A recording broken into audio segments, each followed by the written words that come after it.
Merhaba arkadaşlar, Kübra'nın Mutfağı YouTube kanalıma ve mutfağıma hoş geldiniz. Bugün sizlere bir borcam dolusu hazırlayabileceğiniz, görseliyle ve lezzetiyle muhteşem harika bir tatlı tarifim var. Çocuklarınızın da çok severek tüketeceği harika bir tatlı oldu arkadaşlar. Belki de daha önce hiçbir yerde bu şekilde görmediğiniz bir tatlı oldu. Denemenizi şiddetle tavsiye ediyorum. Yapım aşaması da çok kolay. Sizleri zorlamadan hazırlayabileceğiniz enfes bir tatlı tarifi. Hemen yapımına geçmek istiyorum. İlk olarak kekimizi hazırlıyoruz. Bunun için uygun bir karıştırma kabımın içerisine 5 adet orta büyüklükteki yumurtamı ve 1 su bardağı toz şekerimi alıyorum. İlk etapta yumurta ve şekerimi beyazlaşıp köpük köpük olana kadar güzel bir şekilde çırpıyorum. Şekerimizin tamamen erimesi, yumurtamızın da köpük köpük olması gerekiyor. Kekinizin güzel kabarması için bu aşamada yumurta ve şekerimizi güzel çırpmamız gerekiyor.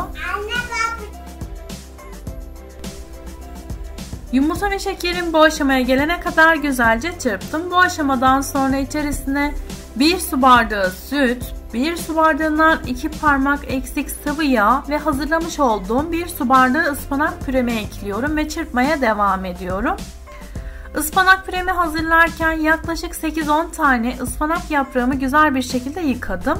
İçerisine yarım çay bardağından daha az suyumu ekleyip blenderımla pürüzsüz bir kıvama gelene kadar karıştırdım ve ıspanak püremi hazırladım. Kuru malzemelerimi ekliyorum. 1 paket şekerli vanilin, 1 paket kabartma tozu ve unumu ekliyorum. İlk etapta 1,5 su bardağı unumu eleyerek ekledim ve çırpmaya devam ettim. Bu aşamada mikserinizin düşük devrini kullanın. Yumurtanızın havası sönmesin arkadaşlar. Her tarifinde de belirttiğim gibi unumu kontrollü bir şekilde ekliyorum. Malzemelerdeki büyüklüğe, küçüklüğe göre un miktarında farklılık olabilir arkadaşlar.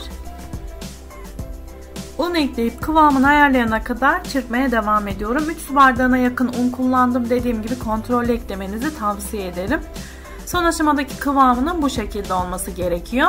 Tatlımı hazırlamak için büyük boy dikdörtgen borcam kullandım. Borcamın alt kısmına pişirme kağıdımı serdim ve hazırlamış olduğum kek hamurumun hepsini döküyorum. Her yere eşit miktarda dağılmasını sağlıyorum. Daha düzgün kabarması için tezgahıma birkaç kez vurarak hava kabarcıklarının çıkmasını sağlıyorum. Önceden ısıtılmış 180-190 derecelik fırınımda kontrollü bir şekilde kürdan testi yaparak pişiriyorum. Kürdan testiyle pişip pişmediğini anlayabilirsiniz. Kekim pişerken ben de kremamı hazırlıyorum. 1 paket sıvı kremamı uygun bir karıştırma kabımın içerisine aldım. 200 ml'lik 1 paket sıvı krema ekledim. Üzerine 2 paket sade toz krem şanti ve 1 su bardağı soğuk sütümü ekliyorum. Daha sonra mikserimle krem şantim koyu bir kıvama gelene kadar çırpıyorum. Bu kremayı kesinlikle deneyin arkadaşlar. Çok lezzetli oluyor. 1 paket sıvı krema, 2 paket sade toz krem şanti ve 1 su bardağı soğuk sütümü aldım. Güzel bir şekilde çırpıyorum. Bu aşamaya geldikten sonra içerisine 1 yemek kaşığı dolusu balımı ekliyorum. Çocuklarınızın lezzetine bayılacağı bir tarif oldu. Bal da ekledikten sonra bir miktar daha çırpmaya devam ediyorum. Daha sonra kremamı buzdolabıma koyuyorum. Kekim ılıyana kadar ya da soğuyana kadar kremam da buzdolabımda dinlenmiş oluyor arkadaşlar. Kremamın kıvamı da son aşamada bu şekilde. Bu arada kekim çok güzel bir şekilde pişti ve fırınımdan çıktı. Soğumasını bekledim. Soğuduktan sonra pişirme kağıdı ile borcamın içerisinden kekimi alıyorum.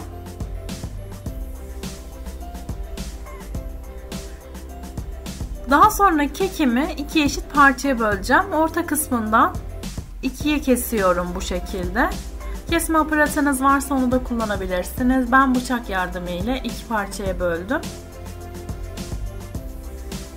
Ispanak kokusu kesinlikle olmuyor arkadaşlar. Tarife tam uyarak hazırlamanızı tavsiye ediyorum.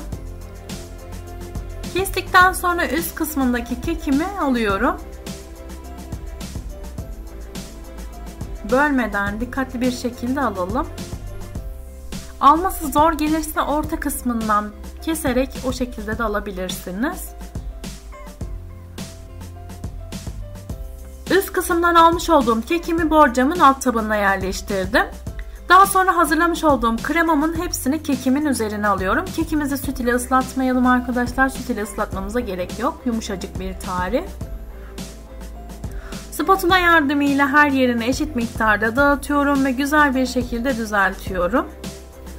Daha sonra kekimin alt kısmındaki parçayı üst kısmına koyacağım. Koyarken zor olmasın diye 3 eşit parçaya böldüm. Zaten tatlımı da bu şekilde dilimleyecektim. Böldükten sonra yerleştirmesi bu şekilde daha kolay oluyor arkadaşlar. Sizlere de bu şekilde yapmanızı tavsiye ediyorum. Kırılmadan bu şekilde koyabilirsiniz. Üst kısmındaki keklerimi de yerleştirdikten sonra tatlımı buzdolabına alıyorum ve en az 2 saat kadar buzdolabında dinlendiriyorum. Vaktiniz varsa bir gece önceden de hazırlayabilirsiniz. Tatlımı buzdolabından çıkarttım ve dilimleme aşamasına geçtim. Dilimlerken de süt dilimi şeklinde bu şekilde uzun uzun dilimledim. Her dilimlediğimde de bıçağımı temizliyorum.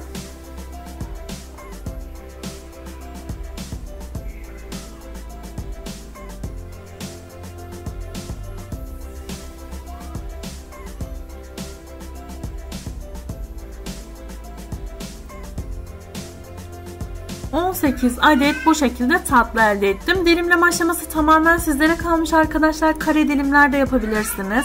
Dilimlerinizi küçültüp büyütebilirsiniz.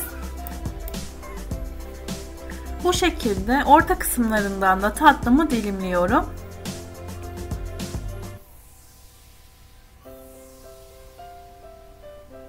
Dilimlerken de ne kadar yumuşak olduğunu görüyorsunuz arkadaşlar.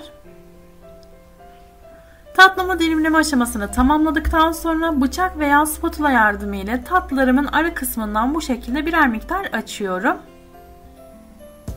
Daha sonra üst kısmını süslemeye geçeceğim.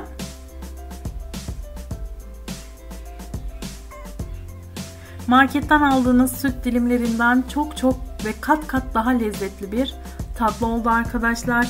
Sizler de çocuklarınız için veya misafirleriniz için bu şekilde görseliyle ve lezzetiyle harika tatlılar hazırlayabilirsiniz. Bu aşamadan sonra tatlımı süslemeye geçiyorum. Süslemek için ilk etapta beyaz çikolata kullanıyorum. Beyaz çikolata hem lezzet olarak hem de görüntü olarak çok yakışıyor. Fakat sizler direkt süslemeden de servis edebilirsiniz.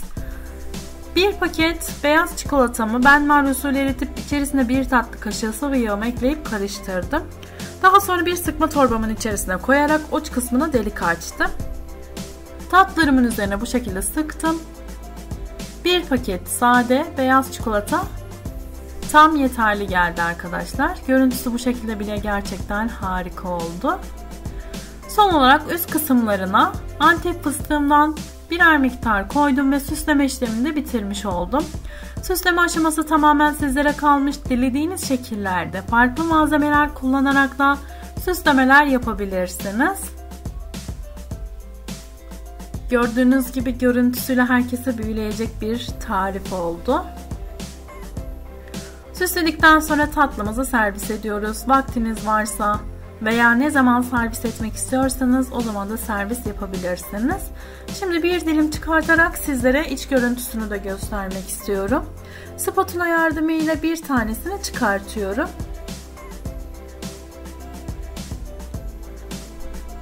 Son aşamadaki görüntüsü de bu şekilde arkadaşlar. Dilimleri de çok kolay bir şekilde alabiliyorsunuz. Bu şekilde dilim dilim servis edebilirsiniz. Birlikte tadım testi yaparak kıvamına da bakalım. Tatlımdan bir tanesini servis tabağımın içerisine aldım. Son aşamadaki kıvamı da bu şekilde. Yumuşacık, ıspanaklı kekiyle ve ara kısmındaki kremasıyla gerçekten lezzeti harika oldu arkadaşlar. Ben de lezzetine bayıldım. Çocuklar da bu tatlıya bayıldı diyebilirim. Sürekli yapmak isteyeceğim harika bir tarif oldu. Sizlerin de denediğinizde sürekli yapmak isteyeceğinize eminim. Farklı bir tatlı tarifi. Deneyeceklere şimdiden afiyet olsun. Kanalıma abone olmayı ve yeni gelecek olan videolarımdan ilk siz haberdar olmak için zil sesinizi açmayı unutmayın. Instagram sayfamdan beni takip ederek ve tariflerimi beğeniyorsanız beğenip yorum yaparak da beni destekleyebilirsiniz. Bir sonraki videomda görüşmek üzere, hoşça kalın.